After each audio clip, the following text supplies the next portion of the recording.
이번 시간은 채무불이행에 의한 손해배상 또는 불법 행위로 인한 손해배상에서 이야기하는 그 손해가 무엇인지에 관해서 알아보도록 하겠습니다. 손해는 통상손해와 특별손해로 나눠집니다. 그래서 통상손해와 특별손해에 대해서 먼저 살펴보고, 그리고 이 특별손해를 배상받기 위해서는 어떤 요건이 필요한지, 그리고 손해액을 입증하기 힘든 등의 이유로 손해배상액의 예정을 아예 해버리는 경우가 있습니다. 이런 손해배상의 예정은 어떤 것인지, 또 주의할 점은 무엇인지 대해서 알아보고, 그리고 손해배상액의 예정과 구별되는 위약벌은 무엇인지에 대해서 차례로 살펴보도록 하겠습니다. 먼저 손해의 종류인 통상손해와 특별손해에 대해서 알아보도록 하겠습니다. 민법 제393조 손해배상의 범위 제1항 채무불이행으로 인한 손해배상은 통상의 손해를 그 한도로 한다. 통상의 손해, 이게 통상손해죠. 채무불이행에 대한 손해배상은 원칙적으로 통상손해만 손해배상합니다. 다만 제2항 특별한 사정으로 인한 손해, 이게 특별손해거든요. 특별손해는 채무자가 그 사정을 알았거나 알 수 있었을 때에 한하여 배상의 책임이 있다. 특별손해도 채무자가 알았거나 알 수 있었을 때는 배상 책임이 있다는 겁니다. 통상손해란 채무불이행이나 불법행위로 발생하는 손해 중에서요, 사회 일반의 관념상 통상적으로 발생한다고 생각되는 그런 범위 내의 손해이고요. 특별손해는 통상손해를 넘어서서 특별한 사정으로 인한 손해입니다. 민법 제397조 금전채무불이행에 대한 특칙 제1항 금전채무불이행의 손해배상액은 법정 이율에 의한다. 그러나 법령의 제한에 위반하지 아니한 약정이율이 있으면 그 이율에 한다. 제2항 전항의 손해배상에 관하여는 채권자는 손해의 증명을 요하지 아니하고 채무자는 과실없음을 항변하지 못한다 라고 규정하고 있거든요. 이렇게 매매대금 등 금전을 지급받아야 하거나 금전을 지급한 것을 반환받아야 하는 경우에는 이렇게 금전채무불이행에 대한 특칙이 있습니다. 이것은 금전채무불이행의 경우는 별도로 손해액을 입증할 필요 없이 민사의 경우에는 민법에서 정하고 있는 연 5%, 상사의 경우에는 상법에서 정하고 있는 연 6%의 법정이율에 의해서 손해배상을 청구할 수 있습니다. 만약 또 별도로 미리 특약으로 정하면 그보다 더 높은 이율로 손해배상을 청구할 수 있고요. 근데 통상손해와 특별손해는 이론적으로는 이렇게 구분하기 쉽지만 실제 사안에서 통상손해와 특별손해를 명확하게 구분하는 것은 쉽지 않습니다. 대법원 판례를 한번 볼까요? 통상손해는 특별한 사정이 없는 한 그 종류의 채무불이행이 있으면 사회 일반의 거래관념 또는 사회 일반의 경험칙에 비추어 통상 발생하는 것으로 생각되는 범위의 손해를 말하고, 특별한 사정으로 인한 손해, 특별손해는 당사자들의 개별적 구체적 사정에 따른 손해를 말한다. 또 다른 대법원 판례 보면요, 특별손해배상 책임에 대한 요건으로서 채무자의 예견 가능성은, 특별손해는 채무자가 알았거나 알 수 있어야 된다고 있지 않습니까? 그게 이제 채무자의 예견 가능성입니다. 채무자의 예견 가능성은 채권 성립시가 아니라 채무 불이행시를 기준으로 판단하고, 그 예견 대상이 되는 것은 그와 같은 특별한 사정의 존재만이고, 그러한 사정에 의하여 발생하는 손해의 액수까지 알았거나 알 수 있어야 하는 것은 아니다 라고 이야기합니다. 그러니까 특별한 사정이 있는 것만 알거나 알 수 있었으면 되는 거지, 뭐 그 손해의 액수까지 알았거나 알 수 있어야 되는 것은 아니다, 이런 말입니다. 채무불이행으로 인한 통상손해와 특별손해의 구별 기준 좀 더 살펴보면요.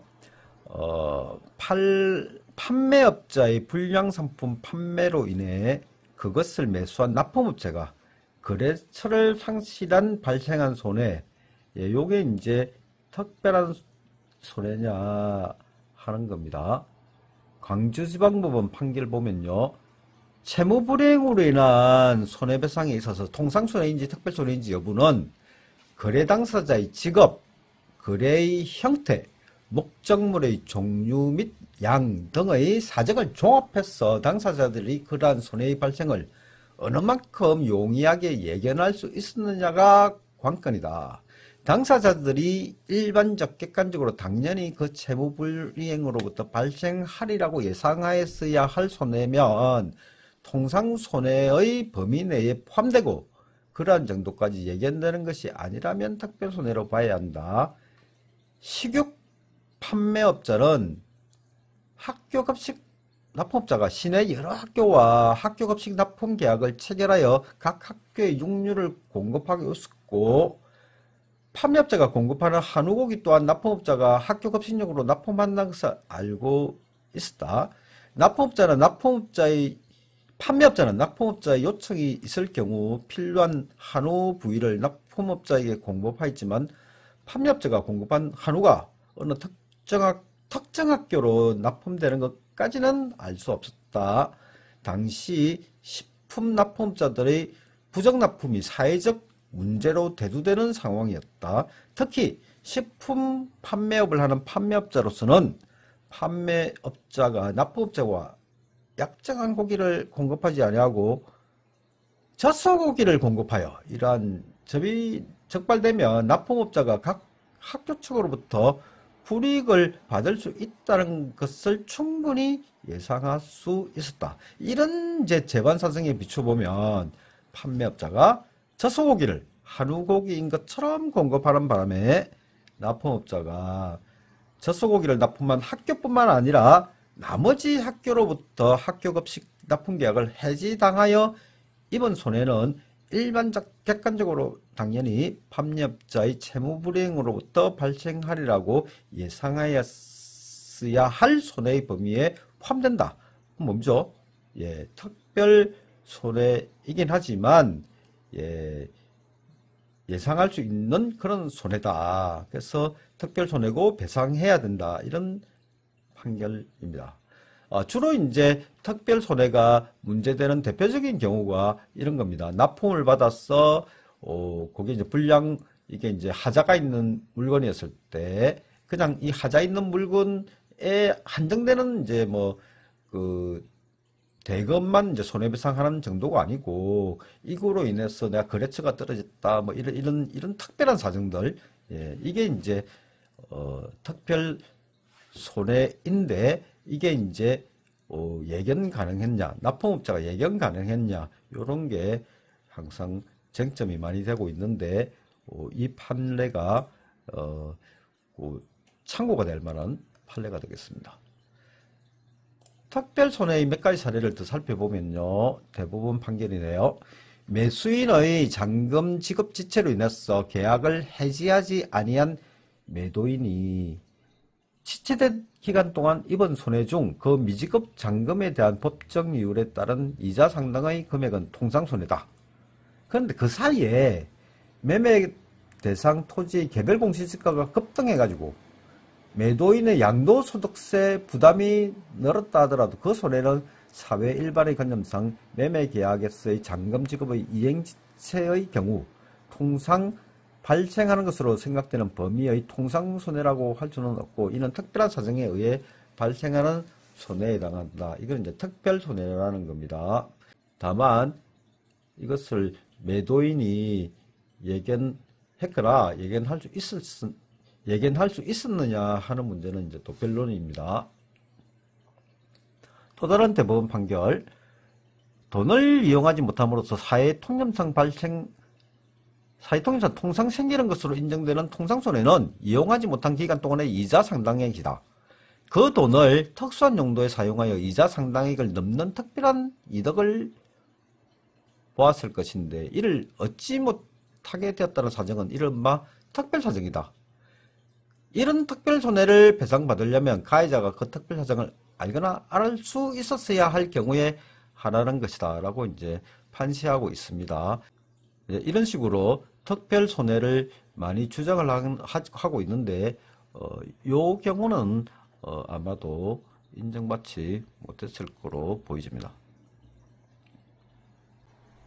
앞서 말씀드린 대로 채무불이행뿐만 아니라 불법행위로 인해서도 손해배상을 하고요. 불법행위의 경우에도 통상손해냐 특별손해냐가 문제가 됩니다. 이 사례는 불법행위로 인한 특별손해에 대한 배상을 인정한 사례입니다. 전신주를 충격하는 교통사고로 화학공장의 전기공급이 갑자기 중단되어 큰 손해가 발생한 경우, 대부분 판결에 의하면 불법행위의 직접적 대상에 대한 손해가 아닌 간접적 손해는 특별한 사정으로 인한 손해로서 가해자가 그 사정을 알았거나 알 수 있을 것이라고 인정되는 경우에만 배상 책임이 있다. 가해자가 공장지대에 위치한 전신주를 충격하여 전선이 절단된 경우, 이 공장지대지 않습니까? 그러면 그 전선을 통하여 전기를 공급받아 가지고 공장을 가동하는 피해자가 전력 공급의 중단으로 공장의 가동이 상당한 기간 중지되어 영업상 손실을 입게 될지는 불확실하며, 또 이러한 손실은 가행이와 너무 먼 손해라고 할 것이므로 전주 충격 사고 당시 가해자가 이와 같은 소극적인 영업상 손실이 발생할 것이라는 것을 알거나 알 수 있었다고 보기 어렵지만, 이 경우 그 전신주를 통하여 전력을 받고 있는 인근 피해자의 공장에서 예고 없는 불시의 전력 공급의 중단으로 인하여 갑자기 공장의 가동이 중단되는 바람에 당시 공장 내 가동 중이던 기계의 고장이 발생한다든지 작업 중인 재료가 못 쓰게 되는 것과 같은 등의 적극적인 손해가 발생할 수 있었을 것이라는 사정은 가해자가 이를 알거나 알 수 있을 것이라고 봄이 상당하다, 이렇게 판결을 했습니다. 그러니까 영업상 손실이 뭐 발생할 것이냐 이런 것까지는 이제 특별 손해고 알기는 좀 힘들지만, 뭐 기계가 고장 난다든지 뭐 재료를 못 쓰게 됐다든지, 이거는 특별 손해기는 하지만 가해자가 공장지대니까 공장이 있고, 그러니까 가해자가 알 수 있었다라는 판결입니다. 다음은 손해배상액의 예정과 법원의 감액 가능에 대해서 살펴보겠습니다. 채권자가 채무불이행을 이유로 채무자에게 손해배상을 청구하기 위해서는 앞서 살펴본 것 같이 손해액을 입증해야 하는데요. 손해액의 입증은 그리 쉽지가 않습니다. 그래서 아예 계약할 때 채무불이행이 발생하면 채무자가 발생할 손해액을 미리 정해두는 거죠. 그러면 채권자로서는 손해배상 청구가 매우 용이해집니다. 손해배상액의 예정은 아주 많이 이용되고 있습니다. 손해배상의 예정은 모든 계약에서 가능한데요. 물건 납품 계약에서 물건이 납품되지 않으면 납품가의 2배를 손해배상하도록 한다든지, 각종 계약에서 채무불이행이 있으면 손해배상금을 예컨대 뭐 딱 정액으로 1억 원 이런 식으로 정해놓는 식으로 합니다. 부동산 매매 계약에서 중도금 지급기일까지 지급되지 않으면 매도인이 받은 계약금을 몰취하고 계약금을 해지할 수 있도록 하는 특약, 또는 잔금 지급기일까지 지급되지 않으면 매도인이 계약금은 물론이고 중도금까지 몰취하고 계약을 해지할 수 있도록 하는 특약, 이것도 다 일종의 손해배상액의 예정입니다. 또 지체상금도 손해배상액의 예정인데요. 이행지체가 생겼을 때 이행기 이후 늦어지는 기간만큼 매일의 손해액을 미리 정해두는 거죠. 일반적으로 지체일 하루당 계약금액의 0.5%니 뭐 0.3%니 1%니 하는 식으로 하는데, 몇 프로 할지는 정하기 나름이죠. 지체상금만 하더라도 많은 경우에 이용되고 있습니다. 건축공사 계약에서 지체상금 약정은 건축주의 강력한 무기로서 건축공사업자가 부당하게 추가공사비를 요구하더라도요, 공사를 지체시키기는 어렵게 만들기 때문에 건축주가 반드시 지체상금 약정을 해야 합니다. 각종 건물의 분양계약에서는 거의 예외 없이 약정한 분양일보다 분양이 늦어지면 분양자가 수분양자에게 지치상금을 지급하도록 하고 있는데요. 최근 이런 분양 지치상금 소송이 빈번합니다. 지치상금 약정도 모든 계약에 모두 가능하죠. 부동산 매매 계약에서 중도금이나 잔금이 그 지급기일보다 늦어지면 지치상금을 물도록 할 경우 중도금, 잔금 지급이 제때 이루어지게 됩니다. 민법 제398조 배상액의 예정 제1항 당사자는 채무불이행에 관한 손해배상액을 예정할 수 있다. 제2항 손해배상액의 예정액이 부당히 과다한 경우에는 법원은 적당히 감액할 수 있다. 3항 손해배상액의 예정은 이행의 청구나 계약의 해제에 영향을 미치지 아니한다. 4항 위약금의 약정은 손해배상액의 예정으로 추정한다. 5항 당사자가 금전이 아닌 것으로서 손해배상에 충당할 것을 예정한 경우에도 전 사항의 규정을 준용한다 라고 규정하고 있습니다. 그런데 손해배상의 예정은 채권자에게는 유리하지만 채무자에게는 매우 가혹한 경우가 많습니다. 예컨대 물품 납품계약에서 물품이 납품되지 않으면 납품가 1억 원의 3배인 3억 원을 배상하기로 손해배상액을 예정하면요. 납품받는 사람이 이거 판매해서 얻는 수익이 납품가의 20%라고 하면요. 2천만 원밖에 안 되지 않습니까? 근데 납품가의 3배면 3억 원이고요. 이걸 손해배상금으로 지급받으면 손해배상금 3억 원 받았는데 그 이제 납품대금 1억 원 빼야 되겠죠. 자기가 준 돈. 그것도 빼고 거기다가 실제 수익 2천만 원 빼면 1억 8천만 원.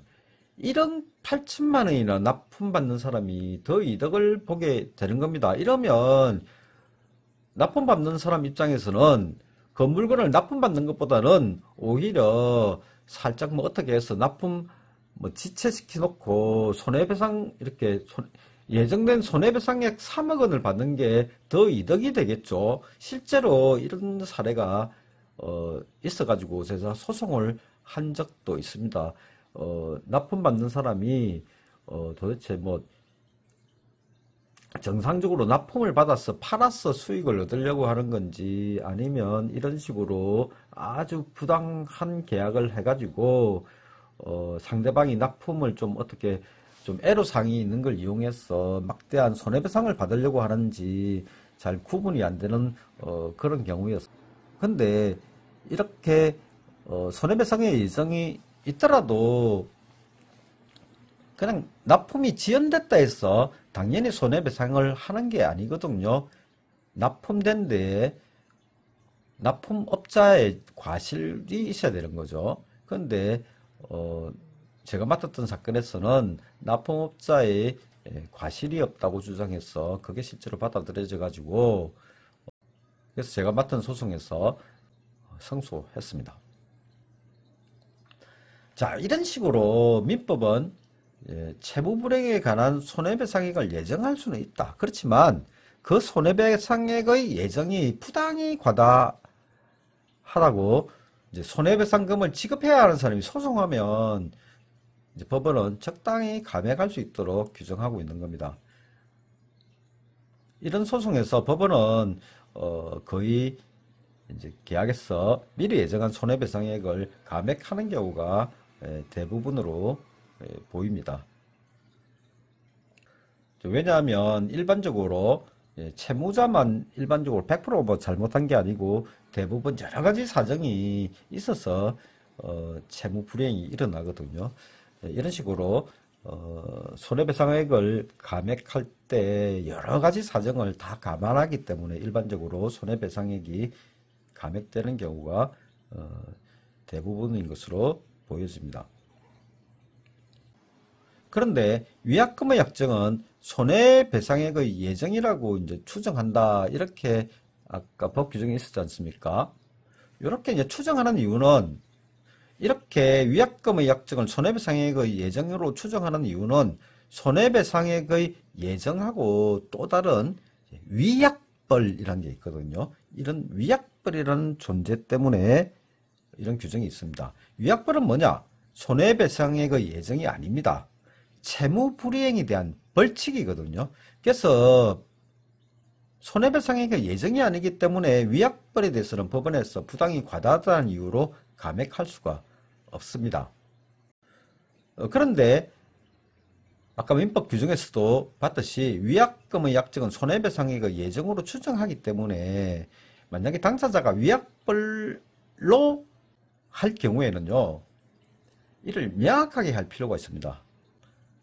그래서 위약벌일 경우에는 손해배상액의 예정이 아니라는 점을 당사자가 특별한 사정을 들어서 입증해야 됩니다. 왜냐하면 추정을 갖다가 번복시키기 위해서는 이게 위약벌이라는 것을 입증해야 되거든요. 아예 계약서에 이 위약벌은 손해배상액의 예정이 아니라 위약벌임을 당사자가 확인합니다 라는 문구를 넣으면 확실하겠죠. 위약벌의 경우 손해배상액의 예정이 아니기 때문에 법원에서 감액할 수는 없다고 제가 말씀드렸지만요. 또 과도한 위약벌의 경우에는 민법 제103조 반사회질서의 법률행위에 해당해서 무효가 될 수가 있습니다. 다만 그 무효가 과도한 범위 내에서만 일부 무효가 되기 때문에 결과적으로는 손해배상액의 예정의 감액과 비슷한 결과가 됩니다. 다음은 채무불이행 책임과 유사한 불법행위 책임, 불법행위로 인한 손해배상 책임에 대해서 살펴보겠습니다. 채권은 계약, 사무관리, 부당이득, 불법행위로 발생하지만 대표적인 경우는 계약과 불법행위입니다. 채무불이행은 채무자가 고의 또는 과실로 채무를 이행하지 않는 경우로서 채무를 이후에 이행받더라도 채무불이행으로 손해가 있다면 손해배상도 청구할 수 있는데, 불법행위는 고의 또는 과실로 타인에게 손해를 주는 위법행위죠. 불법행위로 인한 손해가 있으면 손해를 청구할 수 있습니다. 손해배상을 청구할 수 있다는 점에서 채무불이행과 불법행위는 유사하고, 또 고의과실에 의해서 채무불이행을 한 경우, 그리고 고의과실로 불법행위를 한 경우, 그러니까 고의과실이라는 점에서도, 고의과실이 있어야 된다는 점에서도 채무불이행과 불법행위는 유사한 면이 있습니다. 한편 불법행위는 범죄행위보다는 범위가 넓습니다. 범죄행위는 형법이거든요.